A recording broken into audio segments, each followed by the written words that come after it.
नमस्कार मित्रांनो, आज आपण अतिशय महत्त्वाचे असलेले समाजसुधारक यांच्याविषयी आज आपण माहिती घेणार आहोत।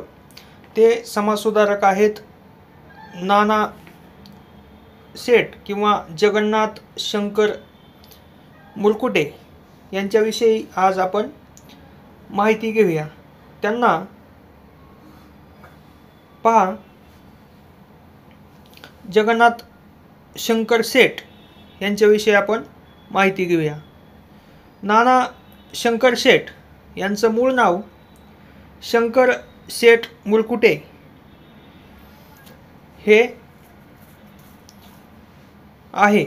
हे 19व्या शतकातील अतिशय प्रख्यात भारतीय शिक्षणतज्ञ ते होते।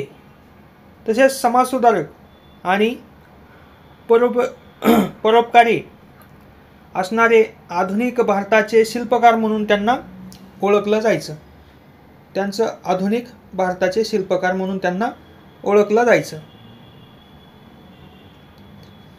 आता पहा, यांच्याविषयी सुरुवातीला माहिती पहा।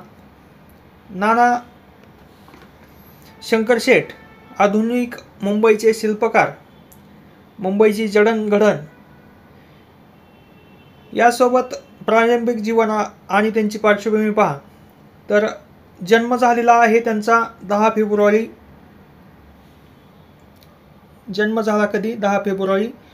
1903 ठाणे जिल्ह्यातील मुरबाड येथे, ठाणे जिल्ह्यात असणाऱ्या मुरबाड येथे त्यांचा जन्म झाला। त्यांचं संपूर्ण नाव पहा। संपूर्ण नाव आहे जगन्नाथ शंकर मुरकुटे। त्यांचं कुटुंबाविषयी माहिती पाहताना पहा, ते एका श्रीमंत दैवज्ञ ब्राह्मण व्यापारी कुटुंबातील होते। पुढे त्यांचे वडील शंकर सेठ यांनी व्यापारात सर्वात जास्त म्हणजे भरपूर संपत्ती मिळवलेली होती। वडिलांचा व्यापार होता। त्यामध्ये वडिलांच्या मृत्यूनंतर नानांनी कौटुंबिक व्यवहार, आपल्या कुटुंबाची जबाबदारी आणि सावकारी सांभाळली। त्यांची कौटुंबिक एक सावकारी होती, ती सुद्धा त्यांनी सांभाळली। यात खूप विश्वासार्हता मिळवली आणि एक परदेशी व्यापारी त्यांच्याकडे आपला पैसा सुरक्षित ठेवण्यासाठी देत असत। बाहेर देशातील व्यापारी त्यांच्याकडे आपला पैसा ठेवण्यासाठी आताच्या पतपेट्या आहेत याप्रमाणे ते त्यांच्याकडे पैसा देत असत। पुढे पहा, पुढे त्यांच्या शिक्षण संस्थांची स्थापना, त्यांनी कोणकोणत्या शिक्षण संस्थांची स्थापना केलेली आहे याविषयी पाहताना पहा, त्यांनी शिक्षणाच्या प्रसारासाठी मोठे प्रयत्न केले, म्हणजे भरपूर प्रयत्न त्यांनी केलेले होते। पुढे त्यांनी बॉम्बे नेटिव्ह एज्युकेशन सोसायटीची स्थापना केली। या सोसायटीचे नंतर एल्फिस्टन एज्युकेशनल इन्स्टिट्यूट म्हणून तिचं नामांतरण झालेलं। 1849 मध्ये त्यांनी मुंबईतील मुलींसाठी पहिली शाळा काढली। 1849 ला महात्मा फुले यांनी 1848, तर यांनी 1849 ला शाळा काढली। त्यानंतर पहा, ग्रँड मेडिकल कॉलेजच्या स्थापनेतही त्यांचे महत्त्वाचे योगदान होते। ग्रँड मेडिकल कॉलेजच्या स्थापनेत सुद्धा त्यांचं अतिशय महत्त्वाचं योगदान होतं। आता भाषा आणि संस्कृती, त्यांना मराठी आणि इंग्रजी तसेच संस्कृत भाषेचे उत्तम ज्ञान होते। त्यांनी संस्कृतच्या अभ्यासाला चालना देण्यासाठी शिष्यवृत्ती सुरू केली। त्यांना वाटायचं की म्हणजे संस्कृत हा विषय, याविषयी अभ्यास जास्तीत जास्त व्हावा यासाठी त्यांनी काय केलं, स्वतः शिष्यवृत्ती चालू केलेली होती।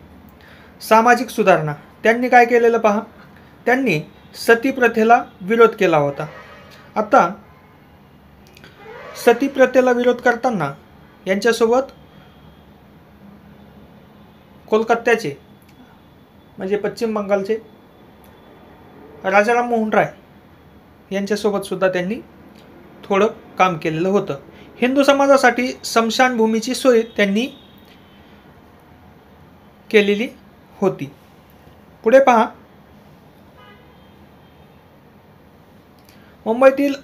मुंबईच्या विकासातील भूमिका. आता मुंबईच्या विकासातील भूमिका यामुळे यांचे फार मोठे नाव आहे. राजकीय सहभाग, ते बॉम्बे लेजिस्लेटिव्ह काउन्सिलचे काय होते, सदस्य, मुंबई विधान परिषदेचे पहिले भारतीय सदस्य होते. त्यानंतर पुढे बॉम्बे असोसिएशन त्यांनी 1852 मध्ये मुंबईतील पहिली राजकीय संघटना बॉम्बे असोसिएशन म्हणून स्थापना केली, ज्याद्वारे त्यांनी नागरी सुधारणाची मागणी केली. आता पुढे रेल्वेची सुरुवात. 1853ला मुंबई ते ठाणे ही आपली रेल्वे धावलेली होती.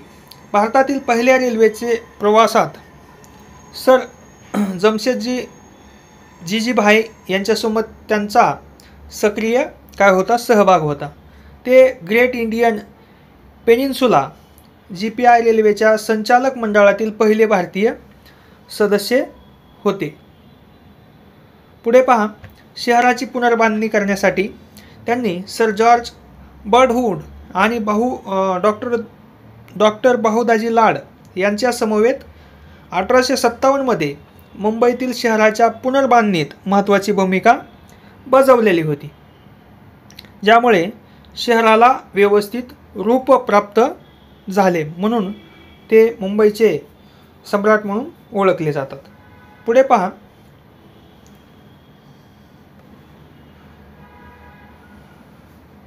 वारसा. त्यांच्या योगदानाचा सन्मान म्हणून मुंबईतील अनेक संस्था, रस्ते, चौकांना त्यांचे नाव देण्यात आलेले आहे. मुंबई सेंट्रल स्टेशनला त्यांचे नाव देण्याची मागणी अनेक दिवसापासून आहे. डॉक्टर बहुदाजी लाड म्युझियमच्या विकासासाठी त्यांनी आर्थिक मदत केलेली होती. अशा प्रकारे यांच्याविषयी आपण थोडक्यात माहिती घेतलेली आहे. यामध्ये घेतलेली माहिती अतिशय महत्त्वाची आहे. याशिवाय आणखी माहिती हवी असल्यास आपण कमेंटमध्ये आम्हाला सांगू शकता, आणि काही चुका झाल्या असतील तर त्याविषयीसुद्धा आपण आम्हाला सजेशन देऊ शकता. धन्यवाद.